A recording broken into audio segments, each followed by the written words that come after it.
दोस्तों, Pakistani security establishment के लिए अलार्म बेल्स बजने शुरू हो चुके हैं।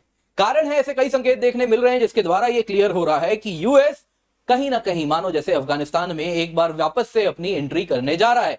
लेकिन इस बार जो उन्होंने पुरानी गलतियां की हैं वो था पाकिस्तानी फौज पे निर्भर करना, उन पे भरोसा करना। वो इस बार नहीं किया जाएगा।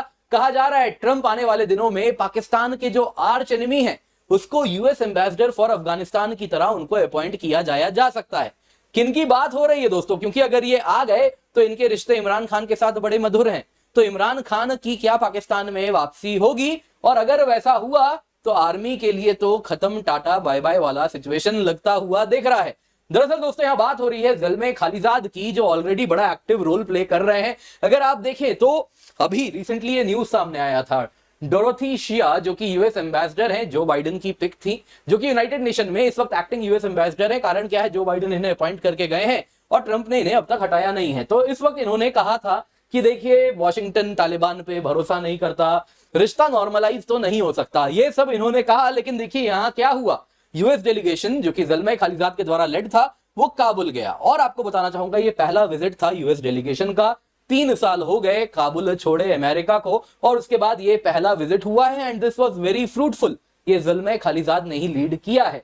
दोस्तों यहां पे अगर आप देखें तो ज़ल्मे खालिजाद जब वहां गए तो वहां से तालिबान ने यूएस मैन जिसको काफी सालों तक बंदी बना के रखा था, इनको भी छोड़ा गया। और इसके साथ पाकिस्तान से ज़ल्मे खालिजाद को लेकर जो नफरत है कहीं ना कहीं वो सामने आना शुरू हो गया। जरा सुनिए पाकिस्तान से लोग क्या कहने लगे। ज़ल्मे खालिजाद को टारगेट किया जा रहा है, क्यों किया जा रहा है आप समझेंगे, क्योंकि पाकिस्तान से इनका जो संबंध है वो बड़ा ही हेटफुल रहा है।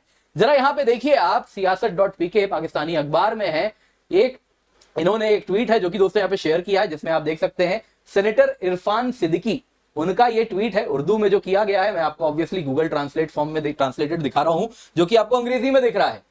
Zalmay Khalilzad is the name of a special mindset.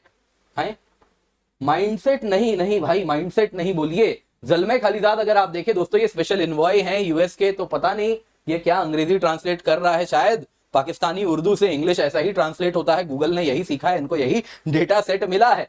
तो पाकिस्तानी इंग्लिश है तो उसी सब तरीके से समझिए। ज़ल्मे खालिजाद एक स्पेशल इन्वॉय है जो कि he has always been negative for Pakistan. Zalmay Khalilzad did not have much involvement in the release of American citizen. America should keep in mind that such character will not be able to move Trump's thinking forward in a positive way. Senator Irfan Siddiqui. अब दोस्तों क्या कह रहे हैं, अंग्रेजी में थोड़ा कठिन है इनकी अंग्रेजी समझना, लेकिन आप तो समझ ही गए होंगे। लगभग ये यही कहना चाह रहे हैं कि देखिए ज़ल्मे खालिजाद नेगेटिव आदमी है पाकिस्तान के लिए। अगर आपको लगता है ज़ल्मे खालिजाद ने अकेले उस व्यक्ति को छुड़ा लिया तो गलत है, बिना पाकिस्तान के वहां पत्ता भी नहीं हिलता। कुछ यही बात ये करना चाह रहे हैं, जबकि वास्तविकता ये है पाकिस्तान को पूरे तरीके से साइडलाइन कर दिया है। ज़ल्मे खालिजाद ने अकेले वहां पे जाके अपने कॉन्टैक्ट्स जो उनके बनाए थे वो उन्होंने वापस से एस्टैब्लिश किए और उसका फायदा डायरेक्टली उन्होंने उठाया है। दोस्तों पाकिस्तान में इतना ज्यादा अगर आप देखें ज़ल्मे खालिजाद से डर लग रहा है कि इनके खिलाफ, जैसे ही लग रहा है ज़ल्मे खालिजाद वापस से इतना बढ़ चढ़ के रोल प्ले कर रहे हैं अफगानिस्तान में, ये वापस आने वाले हैं एज एन एम्बेसडर पॉसिबली। तो देखिए यहाँ पे इनके खिलाफ मानो जैसे कहीं ना कहीं पाकिस्तान से जो वो उनका पुराना घटिया गेम होता है वही आपको दिखने मिलेगा। यहां पे आप देख सकते हैं इस प्रकार के ट्वीट्स आने शुरू हो गए कि अफगानिस्तान के सिटीजन जो यूएस में रहते हैं उनको ज़ल्मे खालिजाद को टारगेट करना चाहिए crimes against people of Afghanistan के लिए, क्योंकि इन्होंने अफगानिस्तान में तालिबान को आने दिया। ये कैसे हो सकता है? इनके खिलाफ यूएस कोर्ट में केसेस फाइल किए जाए। आप देख सकते हैं Afghan women call on Trump कि ज़ल्मे खालिजाद को प्रोसिक्यूट किया जाए। 1 दिन पुरानी ये न्यूज आ रही है। दोस्तों ऐसे ही कुछ भी नहीं आ रहा, पाकिस्तान को यहां पे डर लग रहा है कि ज़ल्मे खालिजाद वापस आ गए एम्बेसडर बनके तो पाकिस्तान का पत्ता कट जाएगा। तो इसलिए वहां के पॉलिटिक्स में इस प्रकार का प्रेशर गेम आपको यहां पर देखने मिल रहा है। आगे जरा सुनिए, यहां पे ज़ल्मे खालिजाद की अगर आप बात करें तो पाकिस्तान के साथ इनके संबंध कभी भी अच्छे नहीं रहे हैं। आप देख सकते हैं फॉरेन ऑफिस, ज़ल्मे खालिजाद ने पाकिस्तान को कहा था कि देखो तुम कहां रह गए, तुम्हारे साथ भारत देखो कहां चला गया, तुम्हारे पड़ोसी हमसाया, और तुम वहीं का वहीं छूट गए। तो इसमें पाकिस्तान के फॉरेन ऑफिस ने कहा था हमें लेक्चर देना बंद करे खालिजाद। अब दोस्तों खालिजाद अगर आप देखें तो कहीं ना कहीं पाकिस्तानी आर्मी और पाकिस्तानी आर्मी के द्वारा जो भी एस्टैब्लिश्ड लोग रहे हैं वो बिल्कुल इनको पसंद नहीं करते। खालिजाद स्पेशल इन्वॉय फॉर अफगानिस्तान रह चुके हैं ट्रंप एडमिनिस्ट्रेशन में भी, बाइडेन एडमिनिस्ट्रेशन में भी, और अब वापस से ट्रंप एडमिनिस्ट्रेशन में आने के बाद इन्हीं को पहली जिम्मेदारी अफगानिस्तान के लिए दी गई थी। तो जाहिर सी बात है, लग रहा है ये वापस से अफगानिस्तान आने वाले हैं। दोस्तों और भी बहुत सारी चीजें हो रही हैं यहाँ पे। यूएस ने 10 मिलियन रिवॉर्ड जो कि तालिबान लीडर हक्कानी पे था वो भी हटा लिया है। अफगानिस्तान तालिबान के एक्टिंग इंटीरियर मिनिस्टर है, जिनको आप तस्वीर में देख रहे हैं, ये है सिराजुद्दीन हक्कानी। इनके ऊपर से अवार्ड जो था, इनको पकड़ के लाओ, वो हटा दिया गया है, यानी कि इनके क्राइम सब माफ कर दिए गए हैं। दरअसल दोस्तों वहां पे एक होटल में बॉम्बिंग हुई थी जिसमें काफी अमेरिकन लोगों की जान गई थी। उनके पीछे कहा जाता है, इन्होंने खुद कबूला है कि हमने करवाया था। If I am not wrong hotel Selina था वो। तो उसमें अगर आप देखें तो कहीं ना कहीं वो पूरा केस साफ कर दिया गया है और इनको गो अहेड दे दिया गया है कि हम आपके साथ बात आगे बढ़ाएंगे, जो हुआ सो हुआ।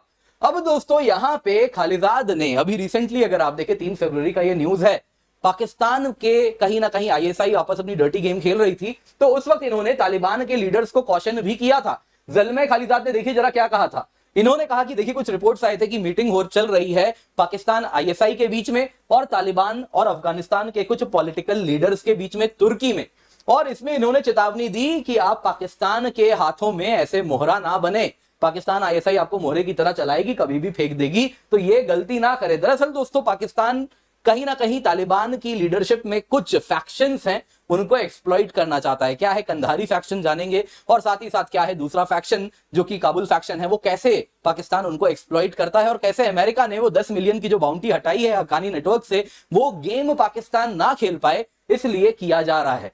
तो दोस्तों यहां पे अगर आप देखें तो फाइनल न्यूज आपको जो देखने मिल रही है अफगानिस्तान डायरी से इस प्रकार से आ रही है कि मल्टीपल सोर्सेज से आना शुरू हो रहा है कि प्रेसिडेंट ट्रंप कंसिडर कर रहे हैं यूएस एम्बेसी वापस से काबुल में खोली जाए और उसके लिए ज़ल्मे खालिजाद को नया एम्बेसडर बना के छोड़ा वहां पे रखा जाएगा। और इसके साथ पाकिस्तान की नींद उड़नी शुरू हो रही है। क्यों मैं ऐसा कह रहा हूं, आइए जरा आज इसी पर चर्चा करने वाले हैं। पर इससे पहले आगे बढ़े, आप लोगों के लिए जरूरी अनाउंसमेंट है दोस्तों। आपके लिए बहुत बड़ा ऑफर हम लेकर के आए हैं, flat 60% off plus up to 12 month free extension है। Complete GS, complete CSAT, prelims test series, mains test series with evaluation आपको मिलता है, तो आप निश्चिंत होके जुड़ सकते हैं। Use the code KC10। जल्दी से आप देखें यहाँ पे, अगर आप 2026 के एग्जाम को टारगेट कर रहे हैं तो 22,999 में, 2027 को टारगेट कर रहे हैं 29,999 में, 2028 को टारगेट कर रहे हैं तो 38,999 में। कई बैचेस स्टार्ट होने वाले हैं, आप जुड़ सकते हैं, जल्दी से जाएं, पिन कमेंट में लिंक मिल जाएगा, यूज द कोड KC10।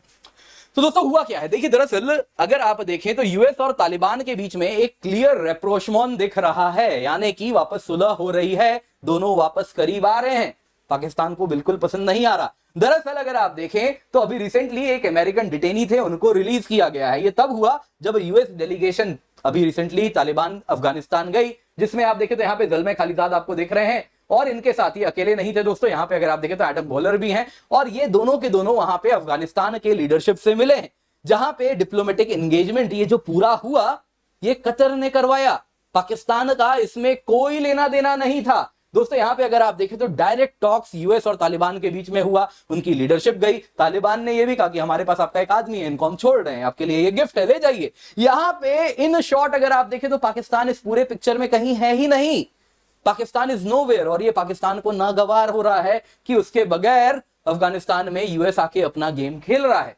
दरअसल दोस्तों और एक चीज हुआ है, रेप्रोशमॉन की बात हो रही है तो हक्कानी नेटवर्क पे यूएस ने बड़ा एक्शन लिया। जो बाउंटी था सिराजुद्दीन हक्कानी, अब्दुल अजीज हक्कानी, याया हक्कानी, इन सब से जो बाउंटी था $10 मिलियन का, वो हटा दिया गया। कहा जाता है एक सीक्रेट मीटिंग हुई थी हक्कानी और CIA ऑफिशियल्स के बीच में यूएई में, जहां पे उसके बाद यूएस स्टैंड सॉफ्टन हुआ है, क्योंकि हक्कानी नेटवर्क ने भी कुछ कहा है कि हम आपके लिए कुछ देंगे। तो यूएस और कहीं ना कहीं अफगानिस्तान के बीच में गिव एंड टेक हुआ है। अब दोस्तों यहां पे अगर आप देखें तो सिराजुद्दीन हक्कानी और हक्कानी नेटवर्क ही क्यों, देखिए दोस्तों हक्कानी नेटवर्क जो अगर आप देखें तो सिराजुद्दीन हक्कानी है, ये तालिबान के इंटीरियर मिनिस्टर यानी होम मिनिस्टर हैं, तो काफी ज्यादा पावर होल्ड करते हैं। अब एक टाइम था जब हक्कानी नेटवर्क कहा जाता था आईएसआई का ही एक्सटेंडेड आर्म है। आईएसआई ने हक्कानी नेटवर्क को $2 लाख दिया था ताकि अफगानिस्तान में जाके बॉम्बिंग कराई जाए, और CIA बेस था जिसपे अटैक करवाया गया था। आप देख सकते हैं दोस्तों, ये 2016 का न्यूज है जो आपको मैं दिखा रहा हूं, और ये हक्कानी नेटवर्क को उस टाइम लीड किया करते थे जलालुद्दीन हक्कानी, राइट, और उनके 2 पुत्र जो यहां दिख रहे हैं, जो कि अब सिराजुद्दीन हक्कानी है इनमें से एक। तो अब अगर आप देखें तो एक टाइम में आईएसआई का एक्सटेंडेड आर्म हुआ करते थे। पाकिस्तान को लगता था अगर हक्कानी नेटवर्क है तालिबान में तो हम है वहां पे। लेकिन दोस्तों ये तब की बात थी, कारण क्या था, उस दौर में यूएस वॉर ऑन टेरर चल रहा था, कहीं ना कहीं हक्कानी को शेल्टर चाहिए था, अफगानिस्तान में इनको खदेड़ा जा रहा था, तो ये बॉर्डर पार करके पाकिस्तान आ जाते थे, जहां पे पाकिस्तानी आर्मी क्या करती थी, इनको अगर आप देखें तो इनके परिवार वालों को किडनैप करके रखती थी, बोलती थी सिक्योरिटी के नाम पे कि अमेरिका आएगा आपको लोगों को उठा लेगा तो हम रखते हैं इनको, तो इनके परिवार को इस प्रकार से बंदी बना के रखा जाता था और बदले में आर्म ट्विस्ट किया जाता था। लेकिन दोस्तों ये तब की बात थी, अब क्या हो गया है, अब ये इंटीरियर डिफेंस मिनिस्टर है, इंटीरियर होम मिनिस्टर है, अब ये पावर होल्ड कर रहे हैं, सारा इंटरनल अफेयर्स अफगानिस्तान का जो भी एजेंसीज है इंटेलिजेंस की सब इनको रिपोर्ट कर रही है। पाकिस्तान कह रहा है इतना नॉलेज है तो टीटीपी पे कुछ करो ना, टीटीपी वाले बॉर्डर पार करते हैं, अफगानिस्तान में रहते हैं और आके हमारे यहाँ वो कहते हैं आतंकवादी हमला करते हैं, लेकिन हक्कानी नेटवर्क कुछ कर नहीं रहा, तो इस बात से वो बड़े नाराज हैं। कहा जाता है पाकिस्तान ने एलिजेडली पाकिस्तानी पासपोर्ट जो सिराजुद्दीन हक्कानी के पास था वो कैंसिल कर दिया है। दरअसल सिराजुद्दीन हक्कानी कहा जाता है पाकिस्तानी पासपोर्ट के ऊपर ही स्टैंप लगवा के दोहा जाया करते थे पीस टॉक्स वगैरह अटेंड करने के लिए। इतना ही नहीं, ये भी कहा जाता है कि हक्कानी लिंक्ड प्रॉपर्टीज जितने भी पाकिस्तान में थे सब सीज कर लिया है। कारण है वो कह रहे हैं कि बहुत फ्रस्ट्रेशन है साहब, आप कुछ कर नहीं रहे टीटीपी पे। ये दिखा रहा है Haqqani is no longer in Pakistan control. थोड़ा बहुत डर जो होता था हक्कानी के लिए वो यही था कि अमेरिका इनके ऊपर बाउंटी लगा के रखा था, अमेरिका से एक्सेप्टेंस नहीं थी, तो यहां पे अमेरिका ने वो भी खत्म कर दिया, बोला बाउंटी हटा देते हैं। तो यहां पे दोस्तों आपको जानना होगा पाकिस्तान तालिबान के अंदर जो फैक्शंस हैं उसको कहीं ना कहीं इस तरीके से इस्तेमाल करना चाह रहा था कि वो कहीं ना कहीं अपना फायदा इसमें निकाल ले। तालिबान दोस्तों मोनोलिथिक नहीं है, तालिबान लीडरशिप अगर आप देखें तो दो फैक्शन है, एक कांधारी है दूसरा काबुल है। कांधार फैक्शन अगर आप देखें तो अखुंदजादा जो कि लीडर है वो इसे लीड करते हैं, वहीं अगर आप काबुल फैक्शन देखें तो हक्कानी लीड करते हैं। अब यहां पे दोस्तों अगर आप कांधार फैक्शन देखें तो कहते हैं स्ट्रिक्ट शरिया लॉ होना चाहिए, वहीं काबुल फैक्शन कहता है प्रैग्मेटिक रखो, जितना हो सकता है उतना भी स्ट्रिक्ट मत करो। वहीं अगर आप देखें तो कहा जाता था इनके साथ कहीं ना कहीं इनको सपोर्ट अगर कोई करता था काबुल फैक्शन को यानी हक्कानी फैक्शन को तो आईएसआई के साथ बड़े संबंध थे, लेकिन वो संबंध भी अब पहले जैसे नहीं रहे, क्योंकि संबंध जो थे ना वो अगर आप देखें तो आईएसआई इनको कैप्टिव बना के रखी थी, बंदी बना के रखी थी परिवार के नाम पे, प्रॉपर्टीज के नाम पे और बाकी चीजों के नाम पे। तो वो बंदी वाला रिश्ता खत्म हो गया जब से ये पावर में आ गए हैं, तो अब आईएसआई से भी इनके तार नहीं जुड़े हैं। अब अमेरिका ने भी जब इनको अपना एक्सेप्टेंस दे दिया है तो कहीं ना कहीं पाकिस्तान पे इनकी निर्भरता अब पूर्ण रूप से खत्म हो चुकी है। तो इसलिए ये बहुत बड़ा रोल होने वाला है कि कहीं ना कहीं इनके बीच में भी एक रेप्रोचमॉन होता हुआ दिख रहा है जो अमेरिका यहां पे आके करवाता हुआ दिख रहा है। अब दोस्तों यहां पे यूएस का एंड गेम क्या है, देखिए ऐसे रिपोर्ट्स आ रहे हैं कि यूएस अफगानिस्तान री एंटर करना चाह रहा है, जिसके अंतर्गत स्पेकुलेशन है कि बैग्राम एयरबेस वापस से अमेरिका लेगा विद सम यूएस वेपन्स जो वहां पे छोड़ के गया था। अब बदले में तालिबान भी कह रहा है कि बाग्राम आपको दे देंगे, लेकिन बदले में हमको भी आपसे डिप्लोमेटिक एक्सेप्टेंस चाहिए होगी। इस वक्त तालिबान वही चाह रहा है कि हमारी सरकार एक इंटरनेशनली एक्सेप्टेड सरकार बनाई जाए और इसको डिप्लोमेटिक एक्सेप्टेंस मिले। तो अमेरिका अगर डिप्लोमेटिक एक्सेप्टेंस दे देता है तो दुनिया के बाकी देश भी तुरंत दे देंगे, ये बात वो अच्छे से जानते हैं। तो बस यही यहां पे डील होता हुआ दिख रहा है। देखिए अमेरिका क्यों वापस आना चाह रहा है अफगानिस्तान में, देखिए मेन कारण है चाइना। चाइना जिस प्रकार से अफगानिस्तान में एनक्रोच कर रहा है तो उसको हटाने के लिए बहुत जरूरी है वो अपना प्रेजेंस वहां पे बना के रखे, और अफगानिस्तान में अगर प्रेजेंस होता है तो आप बड़े इलाके में अपना फुटप्रिंट बना के रखते हैं। तो अमेरिका ये बात अच्छे से समझ रहा है।